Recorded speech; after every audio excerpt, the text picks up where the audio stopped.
Today, amongst other things, I'll explain to you what a first commercial Starship flight to orbit, including a payload separation and 2 landings, will look like in detail. What about it? Go for launch. We're go for launch. Let's light this candle. Ignition sequence start.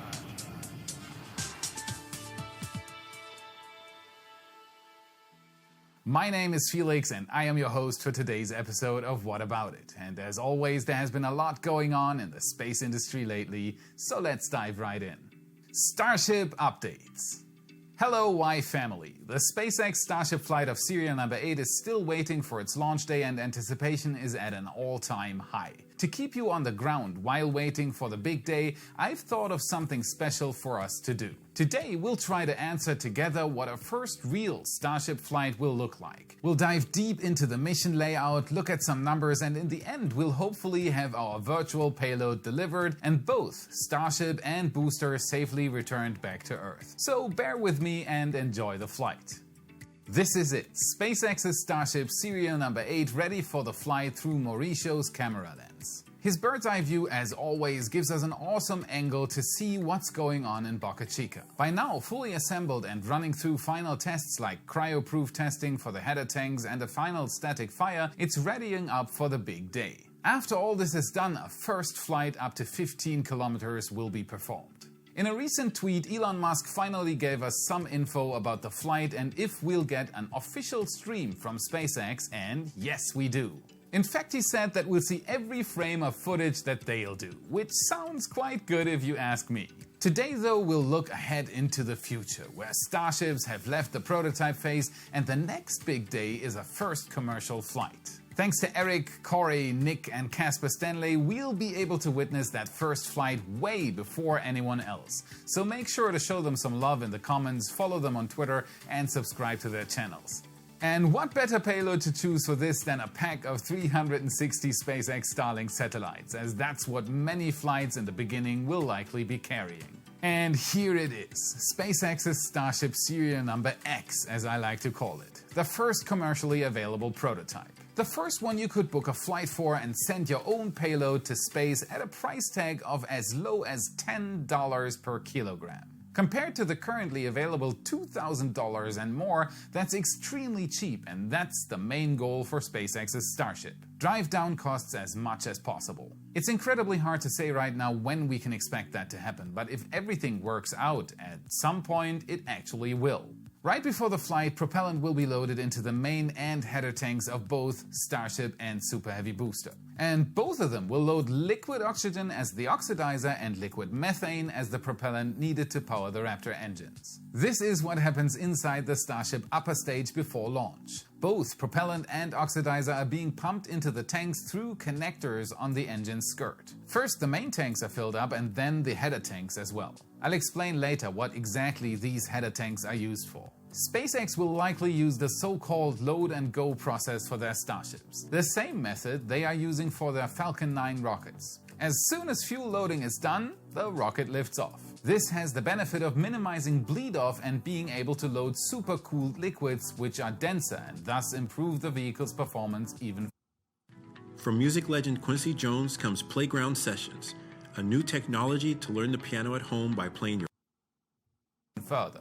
After the first stage's 28 Raptor engines pass an automated health check, hold-down clamps will release the Super Heavy booster for liftoff from the pad. It's still not completely clear yet how much thrust SpaceX will be able to get out of these 2 different engine configurations. But right now, it looks like the 8 center engines that are able to gimbal will have around 200 tons of thrust each, and the outer 20 fixed engines will be at 250 tons. That would make it a total of 6,600 tons of thrust at liftoff. Max Q is reached at around 1 minute and 20 seconds, only a few seconds after passing the speed of sound. This is where speed and atmospheric density create the moment at which the rocket has to go through the maximum aerodynamic stress. Out of the denser parts of the atmosphere, the booster has done its job and main engine cutoff occurs. All booster engines shut off simultaneously and the rocket prepares for booster separation. Here something happens we all know by now. the booster separates from the upper stage, or Starship in this case. It's not known yet what kind of separation method the Starship will utilize, but if it is similar to what a Falcon 9 rocket uses, it will utilize reusable separation collets to attach the two stages and a pneumatic pusher system to separate them. Immediately after separation, the booster starts to reorient itself for the boost back burn, while the Starship upper stage continues forward into orbit. And of course, the boost back burn is needed to change the booster's trajectory and set it up for re-entry. At this stage, the Super Heavy booster does a landing burn and returns back to the launch site, while the Starship ignites its 3 Vacuum Raptor engines and raises its orbit further. And then the grand moment has arrived and the Starship opens up its clamshell fairing and releases the payload. In this case, it's 360 Starlink satellites at 260 kilograms each. That's 93.6 metric tons of payload in one flight. A Falcon 9 would have needed 6 flights for the same amount of sats, and it still is cheaper than even a single Falcon 9 flight. And then at this stage, the Starship does what no other upper stage has ever done. It re-enters the atmosphere with its heat shield similar to a space shuttle, bleeding off speed and essentially transforming it into heat, which will be kept away from the Starship with a massive heat shield. Starship, contrary to the Super Heavy booster, will be covered with thousands of heat shield tiles on one side of the vehicle to be able to withstand the harsh conditions of re-entry. A Crew Dragon, for example, experiences temperatures of up to 2000 degrees Celsius or 3500 degrees Fahrenheit when re-entering the atmosphere. A space shuttle only had to endure 1650 degrees Celsius or 3000 degrees Fahrenheit on re-entry. And on top of that, temperatures differ wildly depending on the spot on the hull and the stage of re-entry. And then something almost magical happens. The Starship controls its orientation and flight path mainly with its large aerodynamic surfaces, or flaps as Elon Musk calls them. While in freefall, the Starship will utilize its large fins to change orientation. Roll, pitch and yaw can be achieved only by moving these 4 large fins. Of course, RCS thrusters will be in place to help with the movement, but if done right, this will be an impressive sight to witness. And then comes the landing of a rocket's upper stage. After taking off, delivering a payload and re-entering the atmosphere, the Starship aims slightly away from the landing pad to not damage it in case of an anomaly. Once the vehicle is committed though, it swings over, does the famous belly flop maneuver, reorienting its Raptor engines downwards and sticks the landing.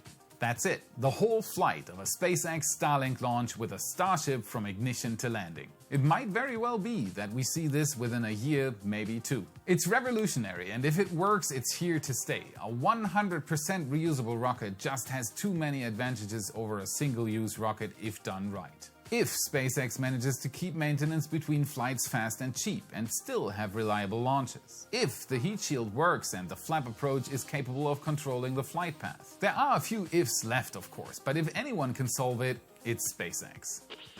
Like the episode so far?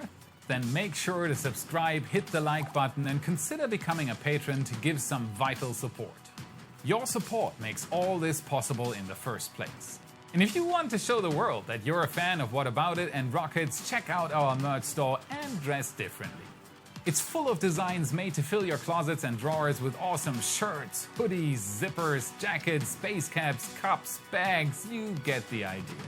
Every sale supports the channel, links are in the description. You rock. Super Heavy update. Now let's look at Super Heavy in detail again. Let's see how far SpaceX is and let's see if we can shed some light on tank size. Brandon has finished yet another one of his awesome Starship prototype progress diagrams. Make sure to follow him on Twitter. Here we can see the latest overview of prototypes and parts that have been identified on site. Besides the Starship prototypes on the left side, there are parts for Super Heavy on the right, which we'll focus on for today's Super Heavy update. In the end, these parts will have to be stacked to form the first ever prototype of Starship's booster rocket. 37 rings stacked to a height of 70 meters with room for roughly 2,650 tons of liquid oxygen and 740 tons of liquid methane. That's a total of 3,400 tons of propellant and oxidizer at a ratio of 78% O2 and 22% CH4. A while back, Elon Musk tweeted that he believes that he can bring down propellant costs to around $100 per ton, which would make one tank fill of Super Heavy $340,000. Keep that in mind the next time you're at the gas station. It can always be more expensive. It's just $340,000 for pump 8, please.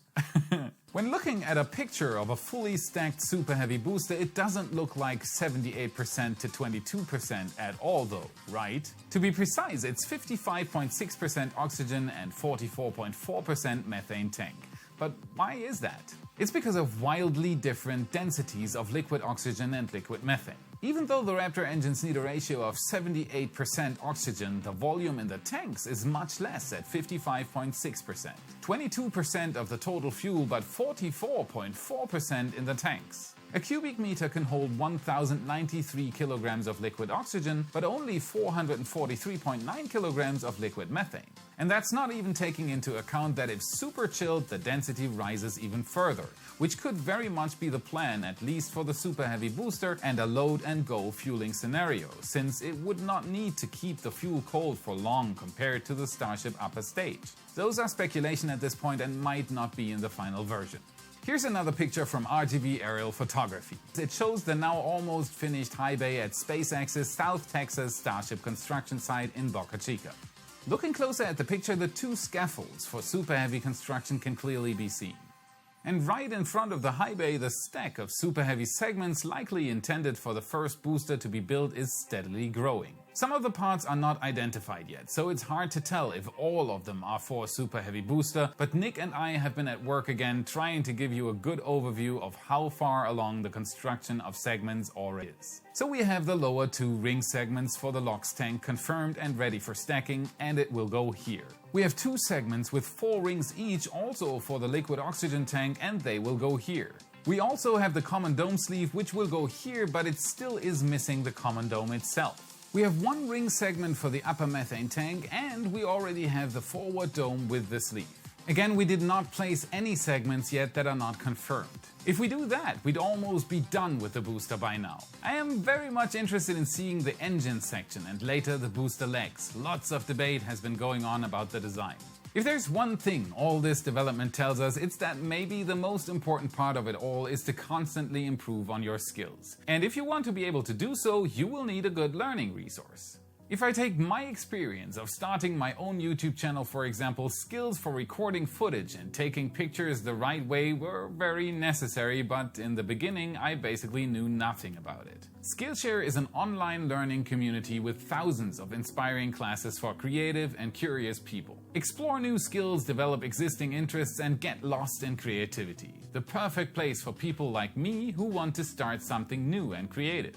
Today I picked Justin Bridges and his course about fundamentals of DSLR photography, as that's exactly what I would have needed to get my skill set up fast from someone who really knows what he's doing. A real-world fashion and lifestyle photographer based out of New York City. Imagine you could learn directly from him how to use your own camera in a professional way. With Skillshare you can do exactly that. How do I expose a picture the right way? How to position the camera for a good framing? And maybe most importantly, how to punch in the correct settings in the first place? If I had only known that, well, you get the idea. Filming up the nose might not be the best way to do it, right, Justin?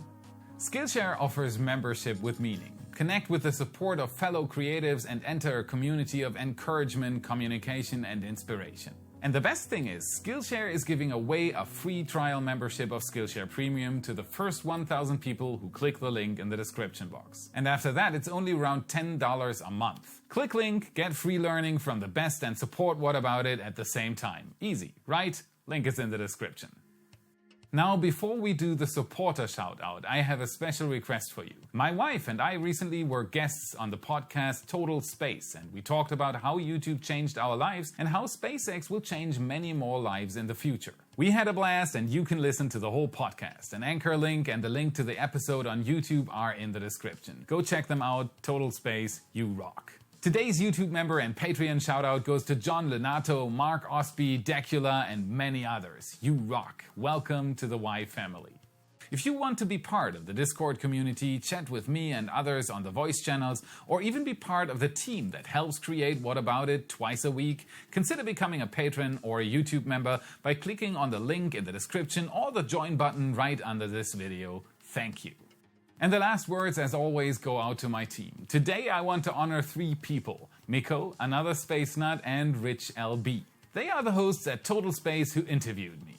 That's not the reason for the special mention though. It's for pursuing their dream of creating their own content. It's for pressing the record button and doing their own podcast. Keep going, absolutely awesome, you rock. This is what happens inside inside of it. I love TH. Load and go. It's like a drive-in starship. After this, the first stage, 28 Raptors, the Raptors. But if it is similar, super heavy booster for liftoff from the, that was wrong. Volume in the tanks is much less at 55.6%. We also have the common dome sleeve.